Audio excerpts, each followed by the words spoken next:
All right, ladies and gentlemen, it is time for the newest chapter of Hunter x Hunter. And I know this is going to be a bit of a chapter read, so let's see what happens after Karapika is put into people's heads that Prince Wobble is ineligible for the succession battle, pretty much.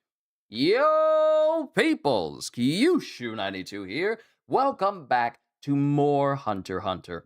In the last chapter, we saw the likes of Karapika and Hulkenberg basically masquerading as Basolmiko, whose name I forgot when I was reacting to that chapter because I don't do good with names from Hunter x Hunter because there's so many names. Literally, they listed off so many names in the last chapter of all the attendees and the maids and those who attend to the princes themselves that I just keep forgetting people's names. Please forgive me. Finally caught up to the manga, can watch your reactions and read-alongs now. Nice! Congratulations! I know it probably took a while, but I'm glad you was able to catch up. Also, even though you caught up to my readings and everything, be sure to support the official releases as well and check those out for yourself because I can never be a substitute for the official thing itself. It's always good to read from the source. So, even though I can't show the source because of legal reasons, I always encourage people to just actually read the chapters for themselves. Your read-alongs help a lot. Well, I'm glad I'm able to help you enjoy Hunter x Hunter a little bit more, if that's possible. If I've helped you enjoy this series, then, hey, I appreciate it. But let's see what happens in chapter 412. Question. After Karapika basically just explained all this stuff while trying to continue on with the Nen classes. And we're on the outside of the ship as it continues to sail. And now we're back at room 1014. 5 hours before special martial law was declared. Before! These are events happening before Benjamin decided to enact martial law in order to speed up the killing of the princes so that he can become the next king of Kakin. And now we start with everyone reacting to the news that Prince Wobble, she is unable to partake in the succession battle.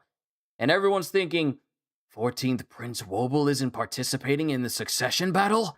Every maid, every attendee and guard of the princess, including the two people sent in by Benjamin himself, they're all just kind of gawking at this news. The only one whose face is unchanged from all of this is Bill's. He's the only one not confused. Mind you, we have Queen Oito in here as well. And then people are speaking going, come on, man. Your lies are too stupid. The lower-ranked princes have a chance at survival if they can run out the clock. But Prince Wobble isn't in the battle to begin with? Okay, time for our lesson on Nen. Did you think you'd get away with it if you drowned us in information? And then Karapika speaks up. None of it is a lie.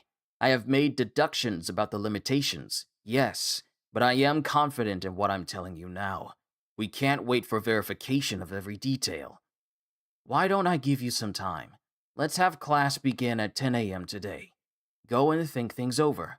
Come back here only if you still want to take the class.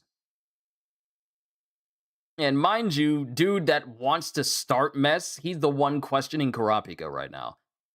About 48 hours before special martial law was declared. And then we get Bill. I can't believe he plotted to put his own child among the princes. Hunting for that prince is important. But right now, we need to identify the targets of Beyond's cursed offspring and break the curse aimed at Prince Wobble. Mind you, the one person who's there to hurt and curse Prince Wobble, she's one of the maids posing in this group for one of Karapika's classes, who also happens to be a soldier under the employ of Benjamin himself with the distinct job of constantly cursing an individual so that when they are killed, that curse will latch on to that said individual that they're hunting for and then will kill them. But right now, we need to identify the targets of Beyond's cursed offspring and break the curse aimed at Prince Wobble. And Queen Oito is silent. Mind you, she heard this news about Wobble being ineligible for the succession battle. which of course is untrue. This is just something to keep people appeased, or shake up the fount of information that Karapika has been letting out this whole time. And then she speaks up. Um, I swear, I had no relations with Beyond. You can use your chain to prove my innocence. Please don't worry. I don't feel the need to corroborate, let alone doubt you. Shimano, can you use this time to prepare her meal? Yes, sir. And then Shimano goes towards the door in order to leave. I hate to bring this up, but... Huh? My name is Shimanu, not Shimano. Huh? I said Shimano. Ah. No. No. No. No. Huh? Huh? No. Oh, and this is when Bill brings up, I don't think Karapika can pronounce or hear the difference between Kakin vowels, triphthongs, and diphthongs. Oh, okay. No. Go. Gong. He almost said gon. There are feminine tones and masculine tones unique to the Kakin language, and Shimano makes it a masculine name. You say it right once in a while, so don't worry about it. Now that you told me about it, I can't not worry. And then Bill starts wondering something. I'm sorry I offended you. It's all right. And then Shimanu, her name is actually Shimanu, she leaves. But then Bill grabs his attention. Karapika, actually, there's something I've noticed. Can I talk to you? And then he goes and talks to Karapika, and then Karapika's eyes light up. You mean? And then Bill nods. And then we're back with Karapika and Queen Oito again. Your Majesty. What is it? What you said about Beyond. You're right. It would be ideal to fully resolve the issue now. Would you allow me to use my chain so there is no room for doubt? Of course. That would make me feel better. Thank you. And then he holds out the chain that allows him to tell if people are lying. I will first ask you meaningless questions to draw a baseline. Please answer yes or no. Is that all right? Yes. You are a man. No. You are 2 years old. No. You are a woman. Yes. You are a mother. Yes. All right. Now please answer all questions in the affirmative. Okay. You are flying right now. Yes. You are aboard a ship. Yes. Now, mind you, when she said yes to flying, the chain moved to notify that she's lying, even though it's a test. You are aboard a ship. Yes. You are riding a tank. Yes. And it wobbles again there. You have only one child, Prince Wobble. Yes. And the chain doesn't move there. And Bill was definitely looking at the chain to see if it moved there. The prince sleeping there is the prince I held at the interview at the hotel 2 months ago. And Oito doesn't say anything. So you mean to tell me that the baby... What? Oito doesn't say anything. Karapika stops speaking, and we look at Wobble. Bill looks at her, and it's silent.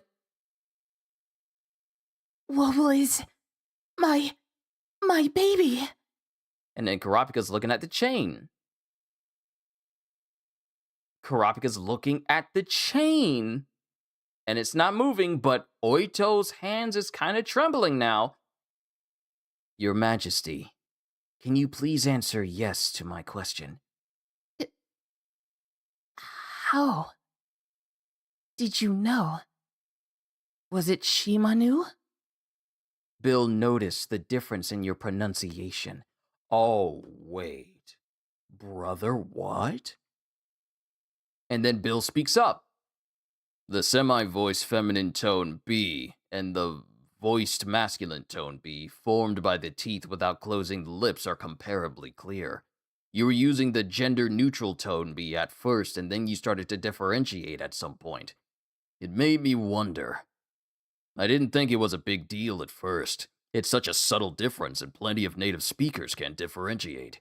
But when we were talking about Shimanu's name, I remembered that you started to use both tones after we set sail, right when Kurapika first used his chain abilities. You began swapping between the daughter and a male child pronunciations of the name Wobble, so you could answer truthfully and avoid getting caught. Brother, is the Prince Wobble we've been looking at this whole time not actually the actual prince? Just in case I question you with my chain, when you would have to say Wobble, my daughter, when you would have to say Wobble, my daughter is my baby. Whose child is he? And where is your daughter? So it actually is a dude. It actually wow, we were all duped. This actually isn't Prince Wobble. And it's a boy. So Prince Wobble is someplace else. He's my younger sister's son. My daughter is with her, and honestly, I don't know where she is. In the seed urn ritual, my daughter was the one who put her hand in the urn. After that, we switched at the hotel, and it was my sister's son who participated in the ceremony. So neither this baby nor my daughter is eligible. At first, not participating was treason, and therefore not an option because I thought that would get us killed. My plan was to appear to participate and only admit the ineligibility when it came down to the wire and beg for forgiveness. It was the only way to survive. And she doesn't lie there because the chain doesn't move. I had to take that chance. There you go. Now, the thing that should be scaring everyone is that when Kurapika stops questioning Queen Oito, one of the people that follows Benjamin, I think his name is what is his name? Beibai or Baibai. They literally opened the door and they're standing there. And the other dude with the swept over hairstyle, who was always standing next to Kurapika, they're in the room listening to this. Mind you, they're in the room listening to this. Wait a minute, Bill, y'all didn't close the door for this conversation? But they heard it.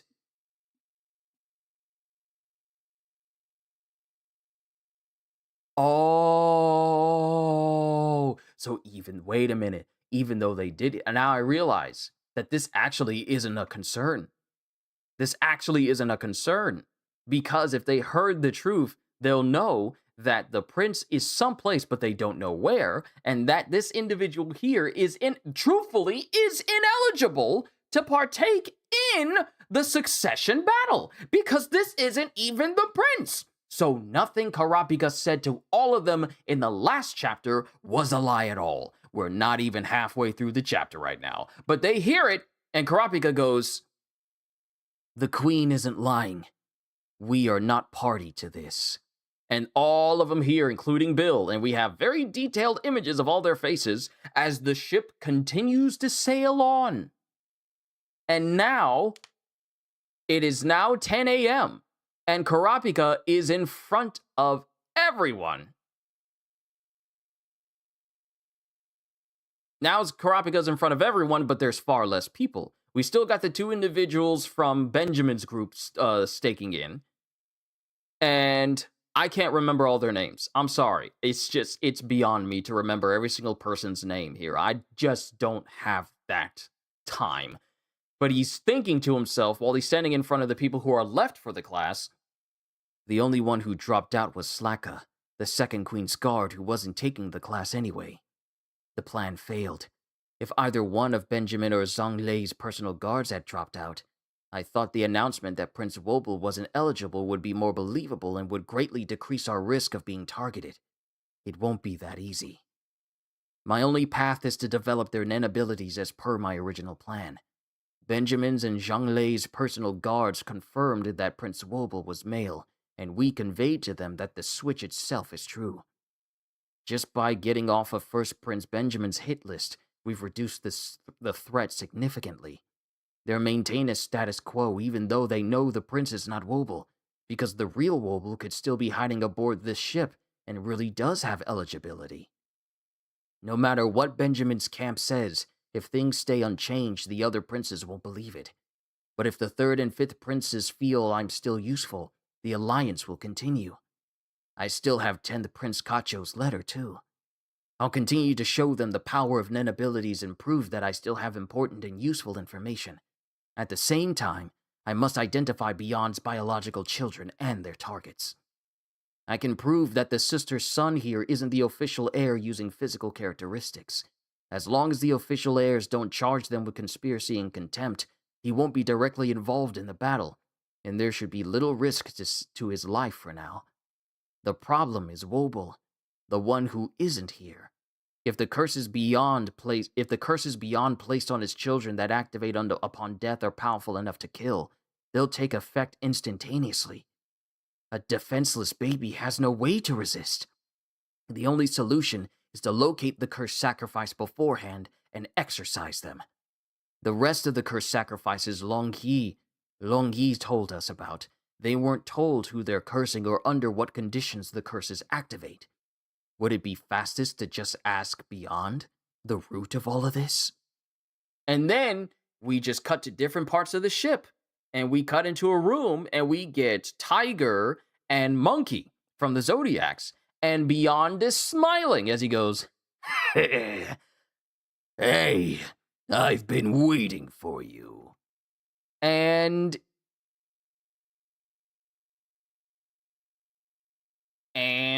it's summoned. Oh, wait, it's the lady in charge of the judicial system. She's here now. Yeah, she's here now. Or is this a dude? I can't tell. I honestly can't tell. But this individual from the the magistrate, I believe, they've showed up. Would you excuse us for a minute? No can do. Our job is to watch and nitpick. I know the Supreme Magistrate and the International Political Prisoner are both VIPs and all, but I can't let you make any secret pacts. Stay. I don't mind. I have multiple lawsuits pending, you see. I'm just going over the results. And mind you, Beyond is just casually sitting here with a pair of glasses, like he's super intellectual. Mind you, he's incredibly smart. But it's just kind of hilarious just seeing him sit in this prison cell with little tiny glasses on. I'm the plaintiff in all of them, by the way. The suit brought to you by V5 was successfully reversed via plea bargains. There won't be a retrial. The violations you committed to broadcast the New World Voyage Declaration will not be persecuted under international criminal law. Well, prosecuted under international criminal law.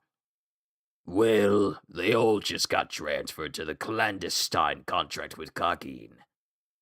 That was expected. What I care about is the stuff I'm suing for. There were about 1,000 cases, right?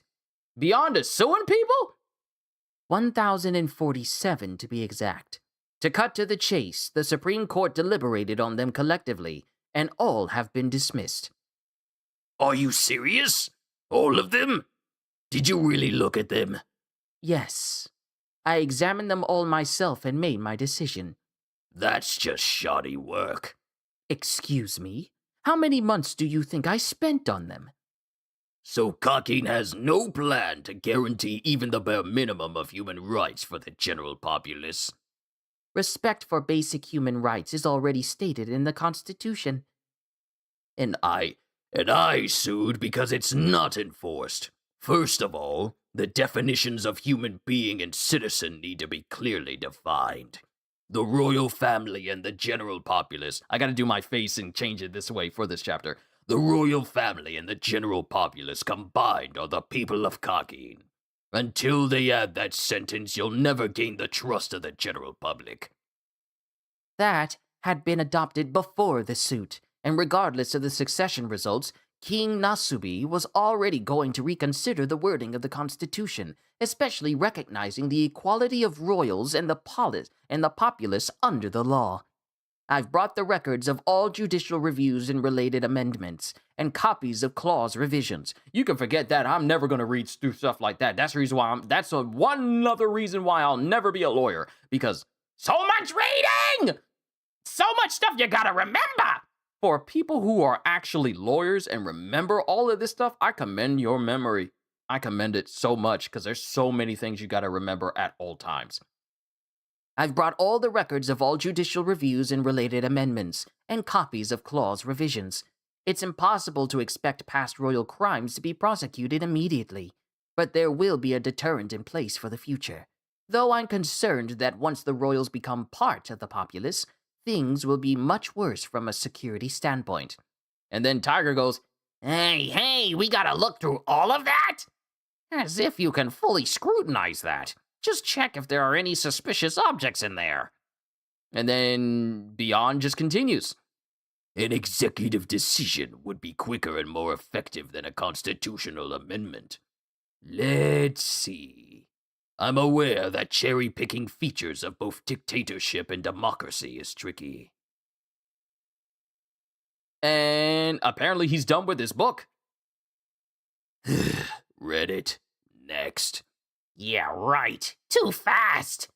I'm just giving them... yeah, right. Too fast. I'm just giving them to you randomly. I sure ain't taking requests. That's fine. I'm just killing time until we land anyway. I don't care as long as I can read printed text. Killing time? Want the death penalty? I'm busy. I'm here only because the 9th Prince's trial was postponed. Are you hearing this? I've known her since she was this small, and was pooping her pants. This is who she really is, Zodiacs. Don't care. Put him to death. And that's the end of the chapter. We just end with Beyond. We just end with Beyond going over all these judicial matters that's currently going on. CDs, what's going on, dude? Showing up at the end of this chapter. So, what has happened just to bring what's good? Everything's good. I got that fresh cut. I'm ready for July. This week is going to be jam-packed with stuff. So I hope you're ready. But we start this chapter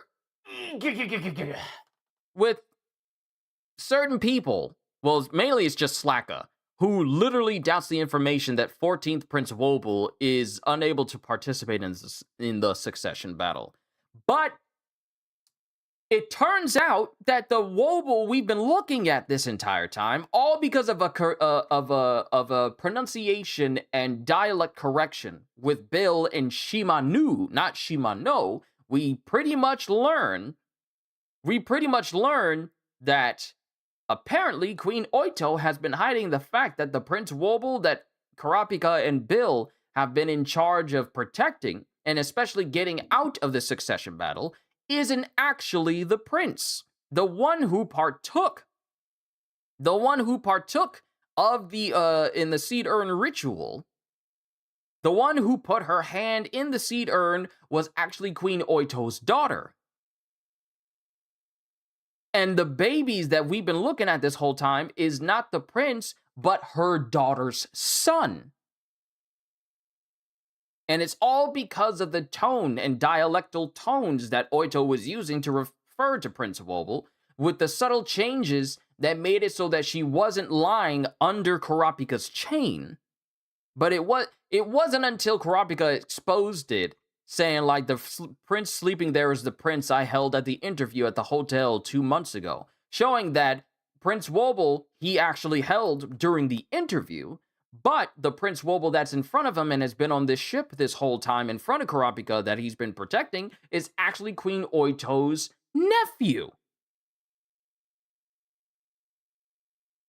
And the real Prince Wobble, she is actually with her daughter somewhere on the ship, and Queen Oito doesn't even know where they are. So she's carefully hidden away. Therefore meaning that the prince is ineligible to be targeted by Benjamin's group because they all thought that, oh, he's lying. They're lying about Prince Wobble, so we need to target them and kill them. However, the whole prospect of the cursed sacrifices that Beyond has in place and Benjamin has in place, they're still out there. And the one targeting Wobble still needs to be caught, because if that person dies, then that curse will instantaneously find Prince Wobble and kill them. And Prince Wobble is unable to defend herself simply because she's a girl. I said that wrong. I looked at daughter and I said girl. Simply because she's a baby, not because she's a girl. Let me correct that. Slip of the tongue. Did not mean to say that. Simply because she's a defenseless baby and she has no way to protect herself, nor anyone else to protect her from the curse.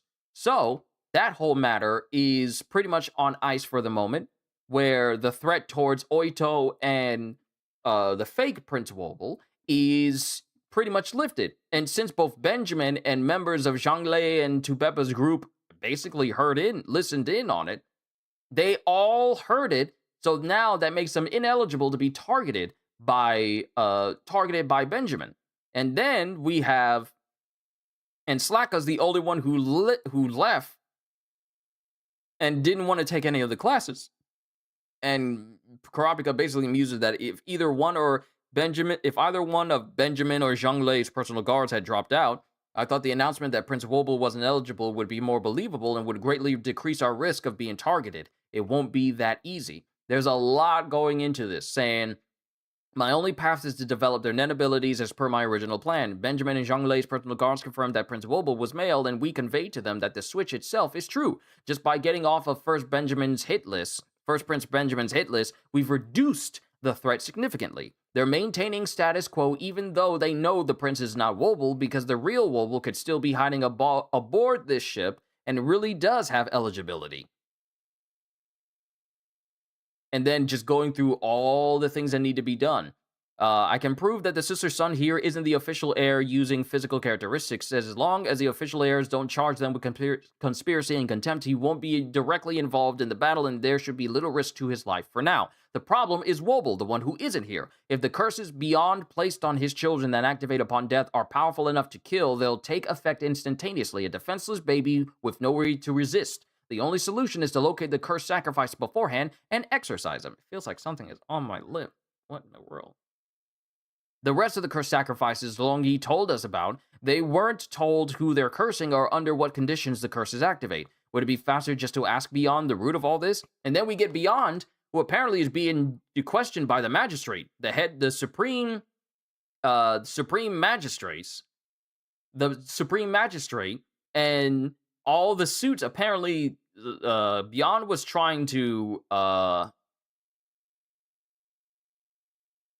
sue for over 1,047 cases, like suing others, and all of them have been dismissed. 1,047 sue cases, and all of them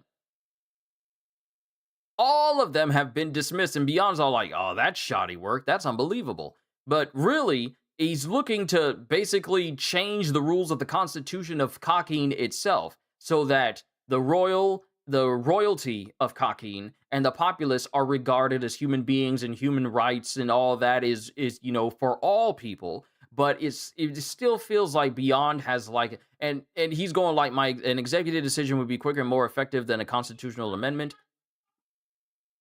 I'm aware that cherry-picking features of both dictatorship and democracy is tricky, and he's reading through all these books speedily, and apparently the magistrate brought a whole bunch of legal documents for Beyond to go over. Yeah, said that, let's see, like, the royal family and the general populace combined are the people of Kakin, and until they add that sentence, you'll never gain the trust of the general public. And then the magistrate says that had been adopted before the suit, and regardless of the succession results, it makes more sense to read this whole thing all together, but I'm just cherry picking certain things. That had been adopted before the suit, and regardless of the succession results, King Nasubi was already going to reconsider the wording of the Constitution, especially recognizing the equality of royals and the populace under the law. I brought the records of all judicial reviews and related amendments and copies of clause revisions. It's impossible to expect past royal crimes to be prosecuted immediately, but there will be a deterrent in place for the future.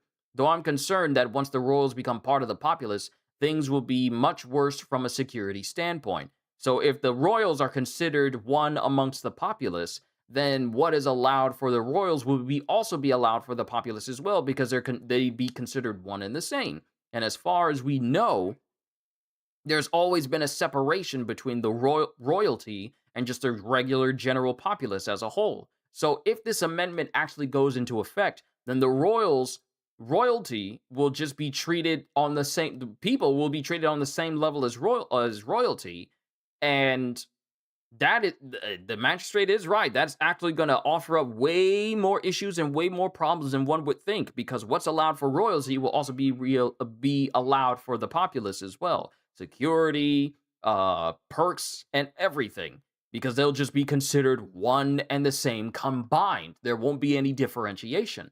And apparently there's a lot of paperwork that is going into making that an established thing.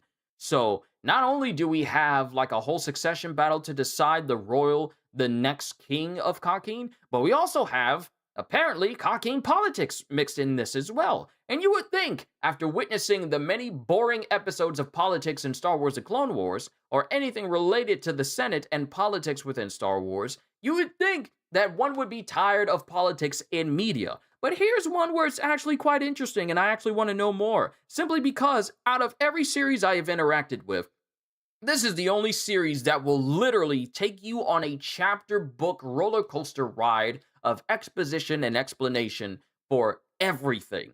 I haven't seen stuff this detailed since Kinji Akadi's domain expansion from JJK. But Hunter x Hunter explains everything. Everything down to the last minute detail. Remember the rules of Greed Island? I bet some of y'all don't even remember half the rules, or let alone the explanation of every card in the game. Remember we went through the Greed Island arc and it explained what every card does, what it can and can't do, and what the mechanics of Greed Island actually is?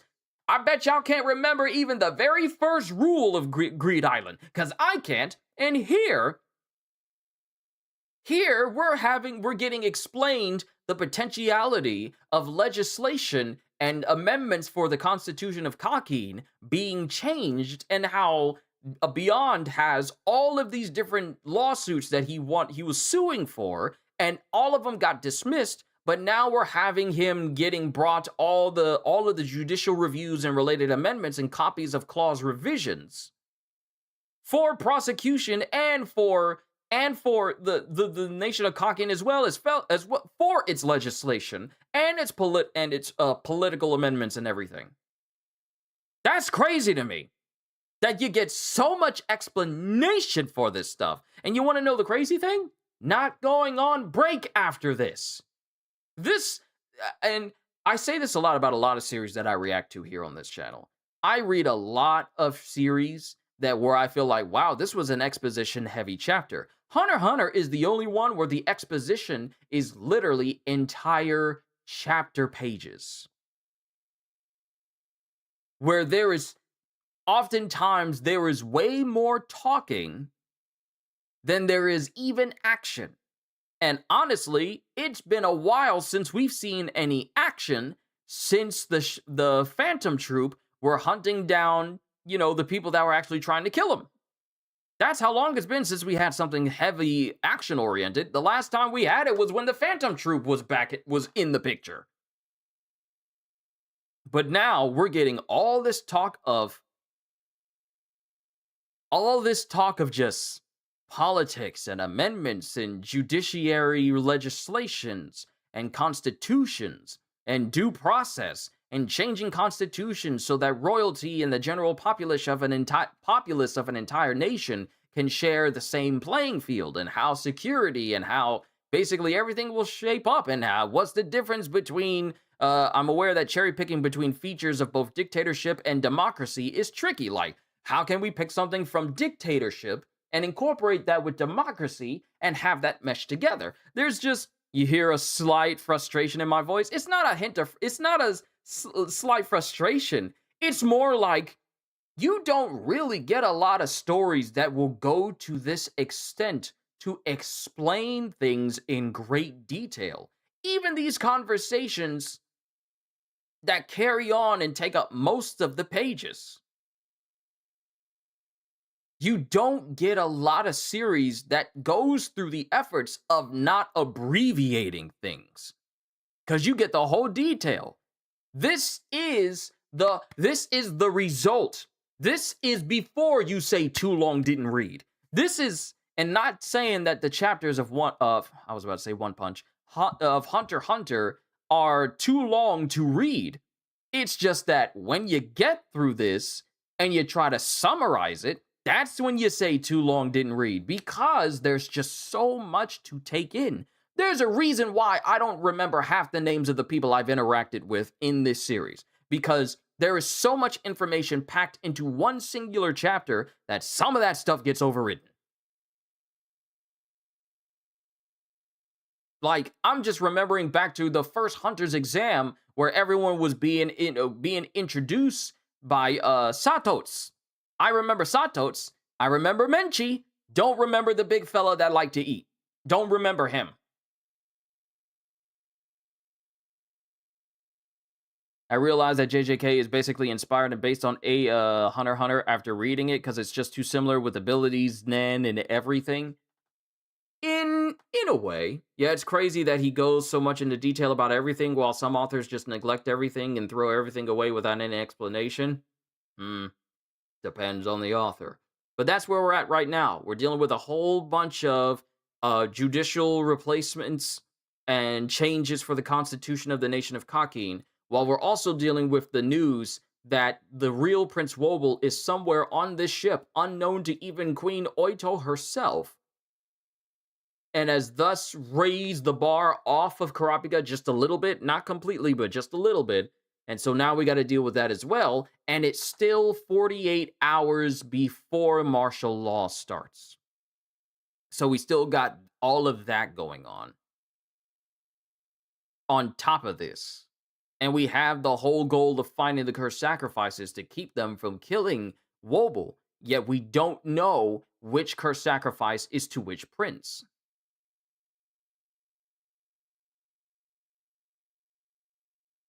What do you mean, the news that the real Prince Wobble is there? Did I miss that, or what's up? Oh, no, you didn't miss it. Well, if you're just now showing up, you may have mixed the point where the Prince Wobble just to bring you up to speed about the whole Prince Wobble thing, Anthony. The Prince Wobble that we've been seeing on this ship interacting with Oito is not the real prince. That is actually her nephew, and Prince Wobble is in the care of her daughter somewhere on the ship. And the reason why we found that out is because of the dialect and nuance of Shimanu. Her name is not Shimano. Kurapika has been getting her name wrong this entire time, and by extension, us. And it's because of that, Bill noticed that, wait, there's different type of tonal shifts between the words of people from Kakin that is different from the rest of the world, or different from the rest of the section of the world where everyone lives. And that put into Bill's head, wait, Queen Oito was using some of these different masculine and feminine tones sometimes when referring to Prince Wobble, so I found that kind of weird. So when Kurapika asked her about it, we find out that the Prince Wobble that is in front of Kurapika in this room on this ship is not the same Prince Wobble that he held when he had the interview to be her bodyguard. Meaning that this Prince Wobble is a fake, and the real one is being taken care of by Queen Oito's daughter somewhere on the ship that we have no idea where she's at. Not even Queen Oito knows. So, when Kurapika said in the last chapter that Prince Wobble is ineligible for the succession battle, he wasn't lying, because the Prince Wobble that he was referring to actually isn't the prince at all. So that's where we're at right now. And then, of course, we have the later half of this chapter dealing with legislation, amendments, and constitutions of Kakin with Beyond involved and everything. And the Supreme Magistrate overseeing so many of these judicial laws and everything, and, consequences for princes and, lawsuits that are happening on the ship itself. We're dealing with all of that right now. But the biggest thing is that Prince Wobble is somewhere on this ship, and Kurapika's next move is to find the cursed sacrifice that is meant to kill Prince Wobble, and therefore exercise them so that Prince Wobble is completely safe from the results of Beyond's machinations. That's where we're at right now.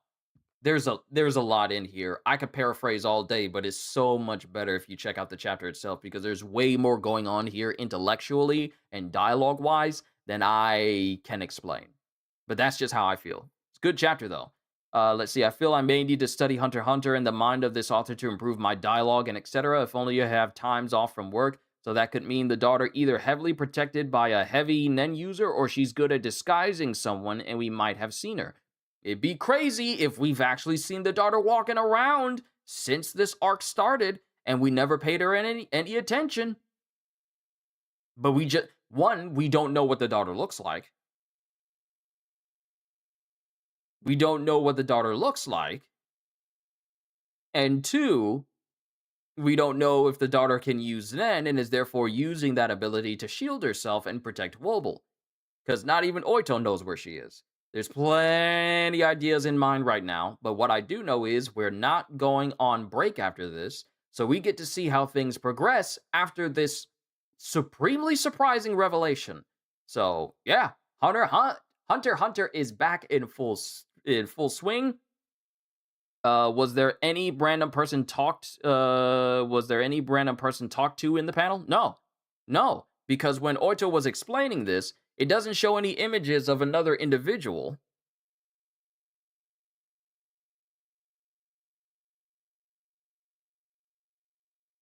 There's no one she's referring to because all we see in this room is just Bill, Kurapika, Oito, and the fake Wobble.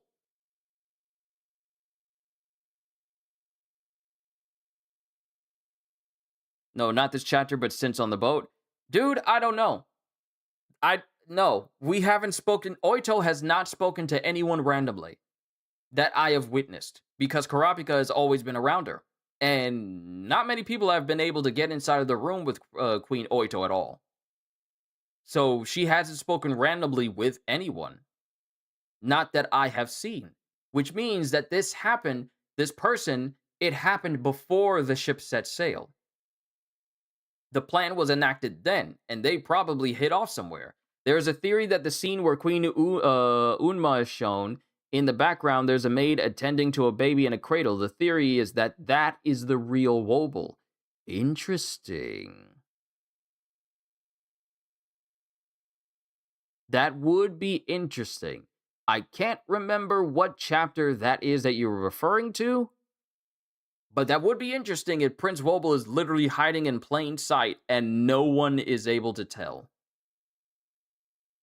That could be the case. But the thing is, Queen Oito does not know. So I would say that maybe it's more than just like hiding in plain sight, but literally hiding in a section of the ship that no one knows about. But of course, I could be wrong. I could be completely wrong. So much has happened on this ship and so many people have passed by each other. We've interacted with so many people in this ship so far that you would have to literally start this entire arc over and comb through everyone from the very first chapter of this arc all the way up until now to see if you see anyone that looks slightly suspicious. And that could take a while. There are lots of things that could have happened with Wobble. Yeah, there are a ton of things that could have happened with Wobble. Like I said, it could have been the use of a Nen power. We don't know, because we don't know if the daughter has the ability to use Nen, and is therefore using Nen in order to hide her and Wobble's presence. We don't know. That's just the thing. We don't know. We can make up theories, and a lot of them are sound, but we just don't know who the daughter is, and if she's a Nen user, if she's using it to shield herself. And if not, then she's either someplace either heavily guarded or explicably pushed off to the side of the ship where no one would ever interact with it, keeping Wobble safe this entire time. She could be hiding in plain sight, but that's the thing, we just don't know. With this revelation, now the question is, where is Wobble?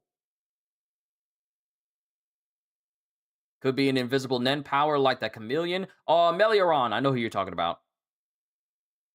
Or a Nen user hit her in a portal. There's many different things, because we've seen so many different Nen abilities showcased. What about the aura Karapika felt in that one scene? We sure he wasn't. Well, here's the thing: Karapika feels a lot of aura in a lot of scenes. I don't know which one you're talking about specifically. Either that he was feeling aura from Sareid, who apparently I've been pronouncing Sareid Nietzsche's name wrong. Because if I go over to his name, it looks like it's supposed to say Sareid. It's hold on. Uh, S Tserriednich. However, the pronunciation is literally just Seridoni.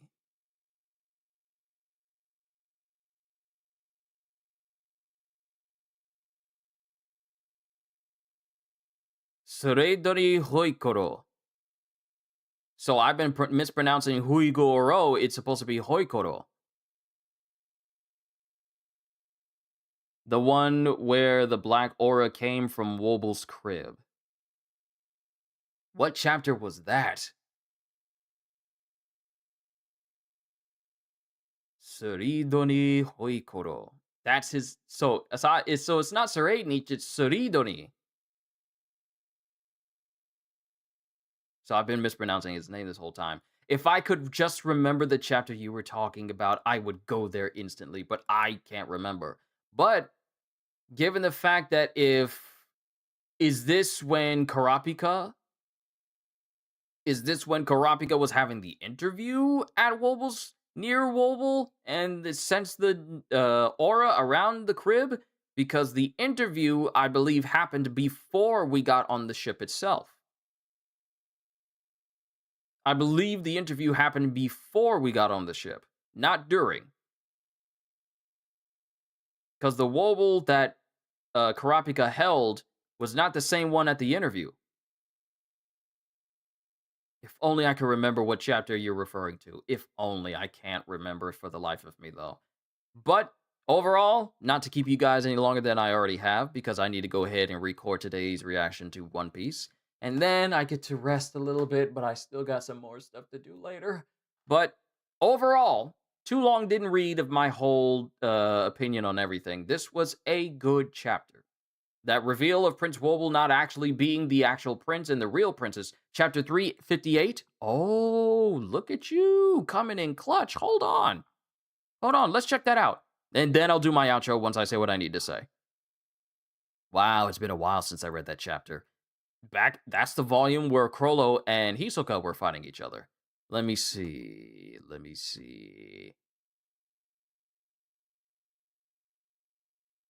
Oh, yeah. This is the same one. Where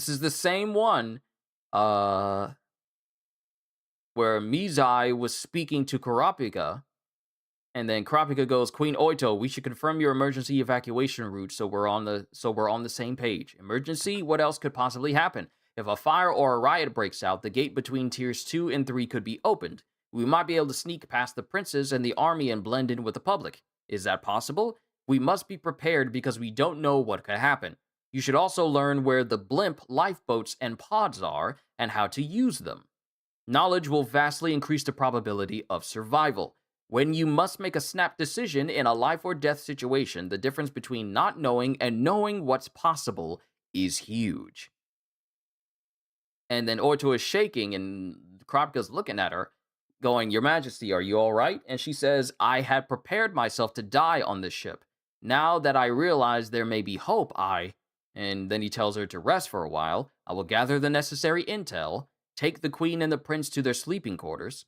And when he goes to call for the system control room, this black aura comes off of Woble's crib.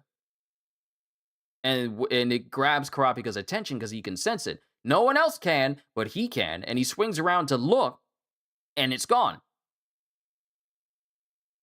And then it just dissipates. And that's where chapter 358 ends. So now the question is, will that have a part to play later on? Because we have not seen that black smoke rise up from, fake Woble's crib since then.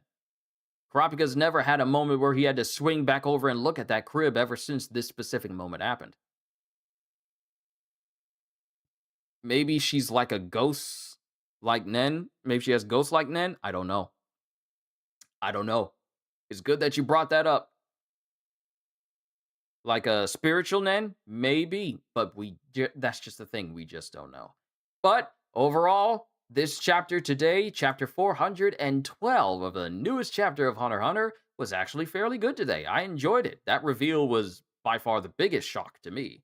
But we got another chapter dropping next week on Sunday, so expect another One Piece, another Sakamoto Days, and another Hunter x Hunter to go along with this.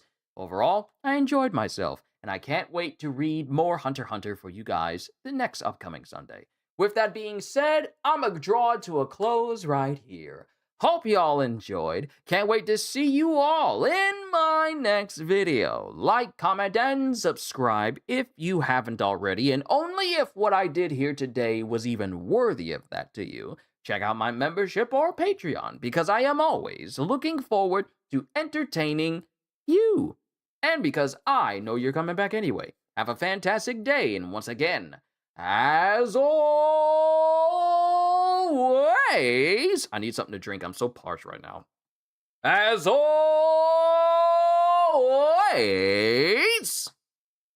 later, peoples.